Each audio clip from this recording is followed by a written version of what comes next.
Hello, my name is Dr. Alistair Hewitt, and if you are viewing this, then you will have level 3 clearance or higher. If you don't, then you will be eligible for immediate termination. Now, before we begin with today's file, I should address my absence. In the events of recording the file of SCP-3008-7, I had a few incidences with the Children of the Scarlet King. There was some tampering with the video, did not realise that, which can be seen with the poem that was said in it. So, under order of the 05, I was moved into a safe house. This was for my own safety, and was ordered to stop making files for now. I am back and will be posting more regularly. So, the SCP that we will be looking at today is SCP-3008. Item number, SCP-3008. Object class, Euclid. Special containment procedures. The retail park containing SCP-3008 has been purchased by the Foundation and converted into Site Redacted. Public roads leading to or past Site Redacted have been redirected. The entrance to SCP-3008 is to be monitored at all times. No one is to enter SCP-3008 outside of testing, as permitted by the senior researcher. Humans exiting SCP-3008 are to be detained and then debriefed prior to the administration of amnestics. Depending upon the duration of the stay in SCP-3008, a cover story may need to be generated prior to their release. Any other entities exiting SCP-3008 are to be terminated. Description: SCP-3008 is a large retail unit previously owned and branded as IKEA, a popular furniture chain.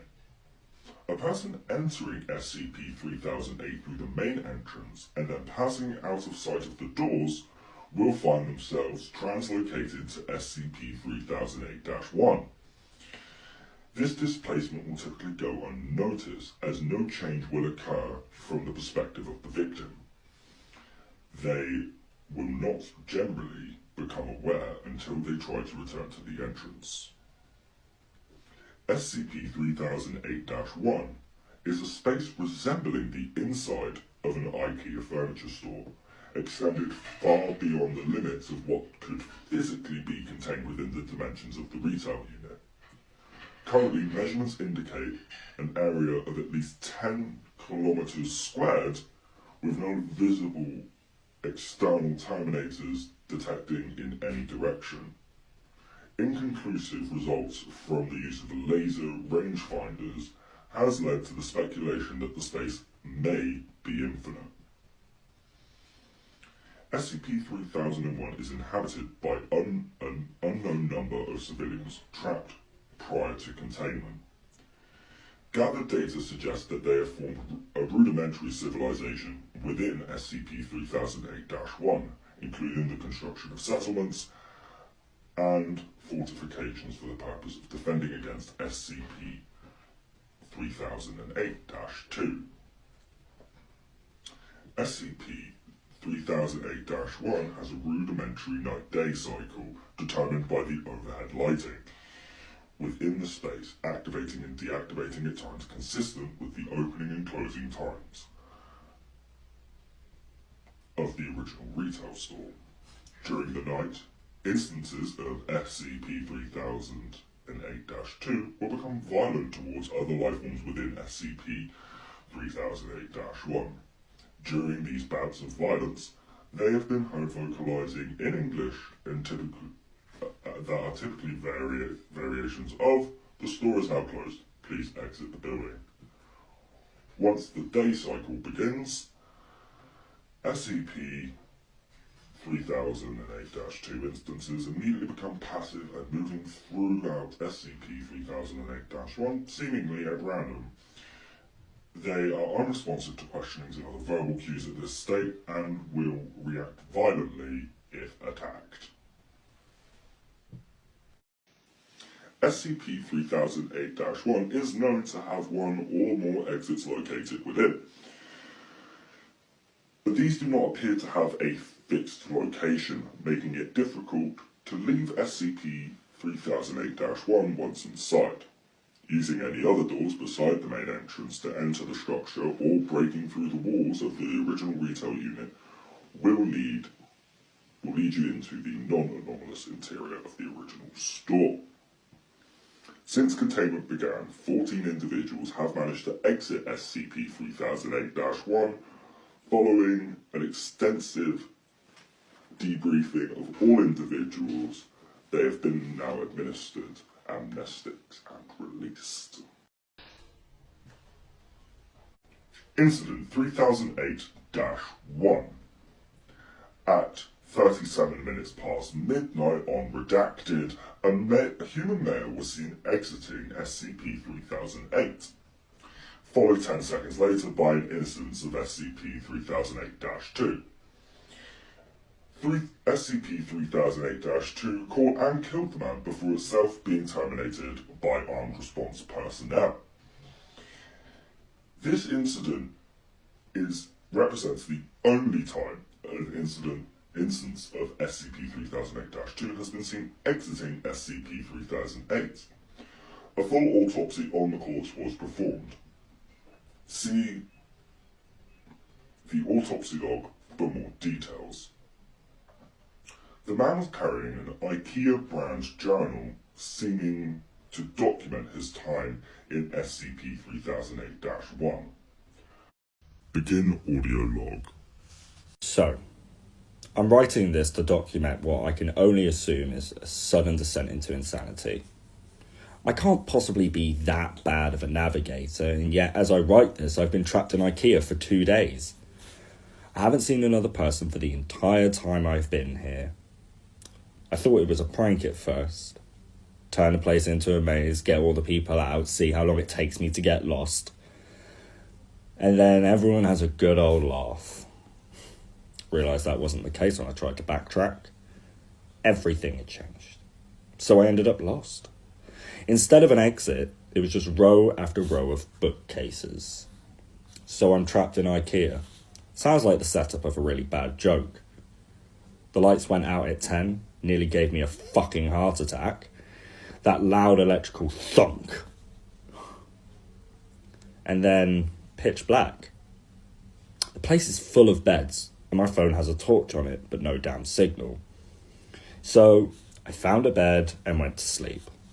I spent most of the next day trying to find my way out with no luck. I did find a restaurant serving those meatballs though, so at least I won't starve. That's probably the punchline to that joke. Anyway, they were still warm and fresh, but I haven't seen anyone around who could have cooked them. Made my way back to the beds before the lights cut out, since it's getting too dark to search with them off. It's 9:10 a.m. now. The lights came back on a little while ago. I'm sure I've searched this entire area around where I came in. Now and then the exit obviously isn't there. So I'm going to pick another direction and hope for the best. Day 3 of my magical IKEA mystery adventure. If I wasn't sure that there was something seriously weird about this place before, I am now. I walked for 3 hours in more or less a straight line, insert IKEA joke here, before I came across a ladder next to one of those huge stock shelves they have. I climbed up it to get my bearings, and it looks like this place just stretches on forever, like that scene from Lion King, except instead of the trees and the grass, or it was all shelves and tables and crap. I did see a person moving not too far away though, so I headed over. I thought he was a staff member at first. He was wearing the uniform. And hell, Maybe it was. Maybe freakish 7-tall monsters with long arms and short legs and no face are just the kinds of things you want in a super IKEA. Damn thing completely ignored me though. And with no eyes, no ears, I can't even be sure if it knew I was there. I thought about shoving it or something to get its attention, but its hands were big enough to crush a watermelon, so I decided against it. It's just been moving along and eventually I lost sight of it, so I decided to carry on with where I was going. Anyway, no comfy bed for me tonight. Looks like I've entered the improbably hard and pointy tables section of the store. I guess I'll have to make do with some bunched up tablecloths. Phone battery died in the day too. Didn't work anyway. But it feels like I've lost some vital lifeline. You ever see one of those cartoons where you go through the door in the hallway just to pop out in another door in the same hallway? That's how I feel right now. It's been nothing but identical bookshelves for 2 days now. Just row after row of them. I mean, come on. I love books as much as the next guy, but this is excessive. I'm obviously still moving forwards though. I can see the signs hanging overhead. Too bad none of them say exit. I'm not sure who I was addressing that question to. Let's just say it was practice for the autobiography I'm going to write when I get out of here, called My Perfectly Normal Trip to a Regular Old IKEA, if I ever get out of... I finally found some people. Yeah, it turns out I'm not the only poor bastard trapped in here. Lucky for me, I guess. It's my 6th night here. 2 of those stab things came at me in the dark. Different from the one I saw, but still messed up. I heard them coming. They were saying the store was closed and I had to leave the building, all nice and polite. I'm not sure which part was weirder. The fact that they don't have mouths, or the fact that they were trying to kill me while they were saying it. They came at me like rabid dogs. So I legged it like a fucking madman, sprinting through the dark. I saw it when I cleared another stand of those giant stock shelves, all lit up, torches and floodlights. They've built a whole town here. Got a massive wall out of shelves and beds and tables and whatever else. I swear to God, it was the most beautiful thing I'd ever seen. Anyway, I guess they saw me coming, or maybe they heard my girlish, manly bellows of fear. Because they had the gate open and 2 people were waving me in. I heard the staff thing slam against the gate behind me after they closed it, still politely informing us all that the store was now closed. They wandered off eventually, though. They called the town Exchange, because that's what the sign hanging from the ceiling directly above it said. Exchange and returns, all lit up against the night using lights they found plugged into power lines. And there were beds and food and people, over 50 wonderful people with regular-sized limbs full of facial features. It's now my 7th night here, and the first not spent in total darkness. A full week living in IKEA. There's probably a TV show in that somewhere. Been here 10 days now. Most of the people I asked say they stopped keeping track a long time ago. One guy, Chris, said that he'd been here for years. Years! Apparently there are rumours of people who do manage to get out, and people who see the exit only to have it vanish before their very eyes. I get the feeling that no one believes that. But I do. It explains how I got stuck here in the first place, sort of. And I mean, come on. Staff monsters, after endless row of high-quality Swedish furniture. I don't know why they would find a disappearing door so hard to believe. Anyway, I went out scavenging for food at one of the nearby shops with Sandra and Jerry today. Once you learn the landmarks of this place, it's not so hard to navigate. The overhead signs help a lot, but there are others, not too far in the distance. There's a huge section of those giant stock shelves just collapsed against each other, and way off in the distance, we assume it's in the east. Apparently IKEA doesn't sell compasses. It's some kind of tower, and it looks like it's made of wood that reaches all the way to the ceiling. Maybe they were trying to break out through the roof. Lights up every night, so there must be people there. It's apparently a few days' walk, which means it must be miles away, so no one really knows for sure. Apparently I got incredibly lucky sleeping out in the open for a week without getting ripped to bits by the staff. That's me. Lucky, lucky, lucky. We found some food in the shop. I guess the staff restocked it during the night, which was nice of them. There was a telephone on the wall, so I figured I'd try it out. There was a voice at the other end, but they were just talking nonsense. Random words strung together, no real meaning. You ever seen a video of someone with aphasia? Kind of sounded like that. Didn't answer me when I spoke anyway. Sandra says all the phones are the same here. Oops. Asking the journal questions again. Staff attacked the exchange last night. Must have been 20 or 30 of them, all just asking us to leave the store calm as you like whilst trying to smash the walls down with their bare hands. Apparently that happens pretty regular. So everyone's prepared for it. Knives from the restaurant, lawnmower blades made into hatchets, fire axes. One guy, Wassim, even made a functional crossbow. Anyway, the walls have holes in them, which I hadn't noticed before, specifically so that we can stab out at the staff when they attack. Took a couple of them down myself.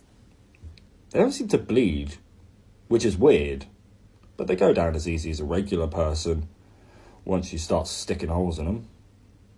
We had to haul the bodies away in the morning. Apparently, the dead ones will attract more during the night, so we have to get them away from exchange.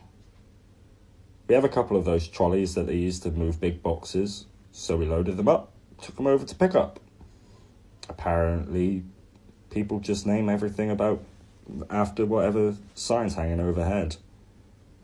Pickup was grisly. There were hundreds, maybe thousands of dead staff piled up. There was no smell, which was a blessing. Apparently, in addition to not bleeding, these things don't rot either. My curiosity got the better of me when we were unloading them, so I took a look at one of the more cut up ones. They're just skin. Or something that looks like skin. All the way through. No muscle, no bones, no organs. Are they even really alive in the first place? They certainly seem like they have bones when they're moving around, pounding on the walls. I'm sure I felt more resistance than just skin when the knife went in during the night. Maybe something happens to them when they die. Just one more thing on the ever-increasing list of weird shit that goes on here, I guess. I've been here a little over 2 months now. Not much that changes, as it turns out.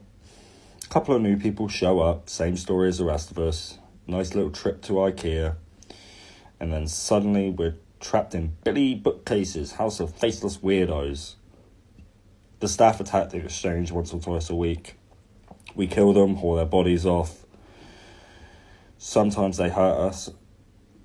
Some of us first. They killed a guy called Jared a couple of weeks back. It was awful. Frankly, it turns out humans still bleed in here. Even if the staff don't. We tried our best, but none of us are doctors. Jared was a good guy. He deserved way better. We all do.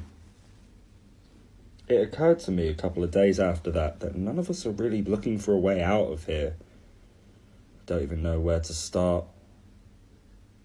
One of those quadcopter things with the cameras attached buzzed over exchange today. I thought that means someone finally was looking for us. That just helps. That help was on the way. Apparently it's not the first time that's happened though. Same thing happened a few months ago. And everyone's still here. No idea if they saw us. Didn't stop if it did. Just kept flying until we could no longer see it.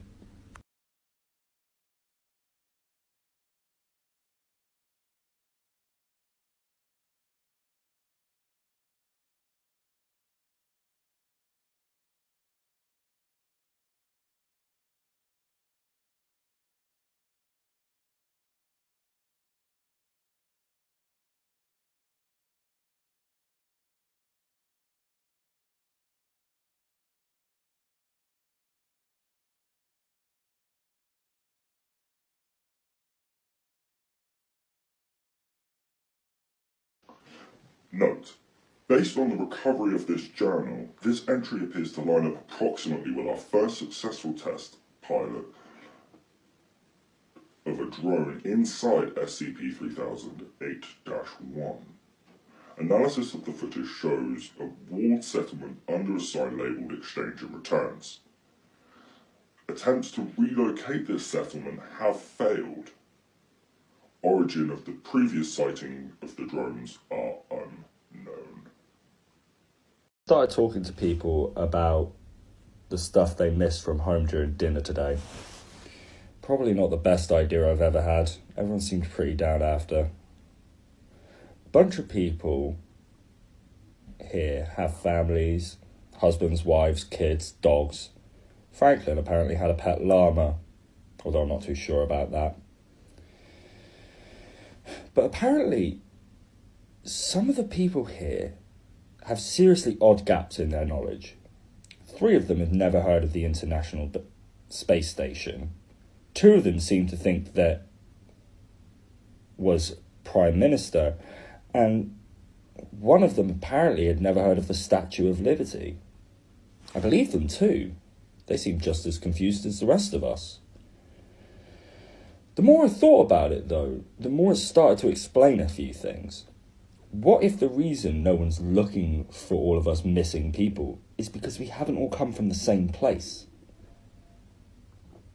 This is going to sound weird.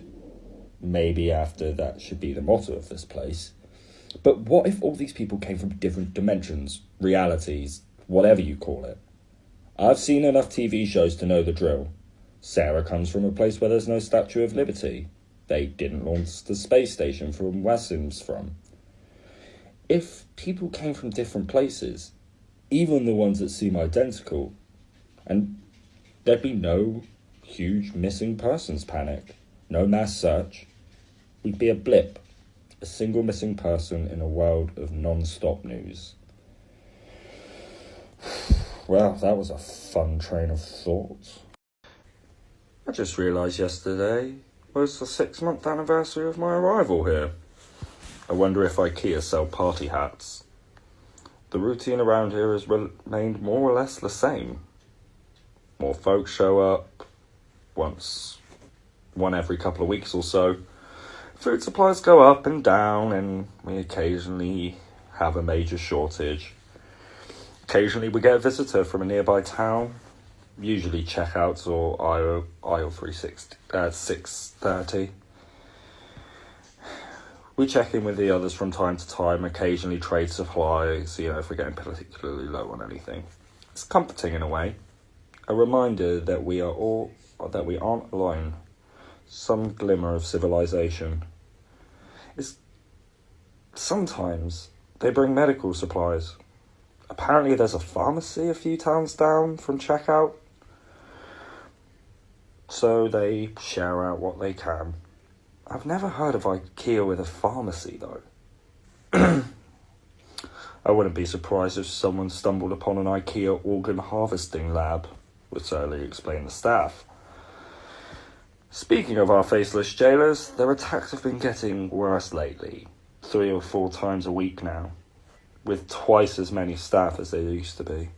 I have no idea where they come from, or why their attacks have increased. We tried following one of them a few days ago, me and Sarah. Just wanted to see where they led back, if they led back to a staff room or something. Didn't seem to go anywhere though. They just randomly walked from aisle to aisle. We had to turn back before we found anything. We've been reinforcing the walls, trying to arm ourselves better. Certainly no lack of materials to use. Waysome has been making more crossbows, but it's pretty slow. Too bad IKEA doesn't sell guns. Note: no new personnel have entered SCP-3008 at Site Redacted in the time span indicated in this entry. The attacks are getting bad now. Almost every night. And with so many staff that the bodies pile up high enough that the others can almost climb over. I think we're in real trouble. Exchanges... I think exchange is done. We got hit pretty bad last night. Not many casualties, but the wall's wrecked. We finally figured out that why the attacks have been escalating. A box of supplies had a chunk of one of the staff in. No idea how it happened, but apparently one piece is enough. Will draw them just as well as a full body. It's too late now. In any case, there are too many bodies for us to haul away, and we still have time to fix the wall before night. Candace called a meeting this morning. I suspect that there will be talk of abandoning exchange. Maybe try get shelter at checkout or something. It's already getting late. I don't think we'll make it. Maybe some of us will. I was fine for that first week out in the dark, after all. But then, how often can I keep getting lucky? I'm only writing this out of a sense of closure, I guess. For me, or anyone who finds this is the final entry here. I hope that whoever's reading it is doing it from the outside of this place. My biggest fear that if I do die tonight, then I will just wake up here again in the morning. Note: this is the last entry. It is assumed that while attempting to reach checkout settlement, he was separated from the rest of the group by pursuing SCP-3008-2 instance and happened upon the exit. So, an important one, because obviously it is a Euclid one, so if you do get put on detail, be safe. And thank you very much for watching, and I hope you enjoy the rest of your day.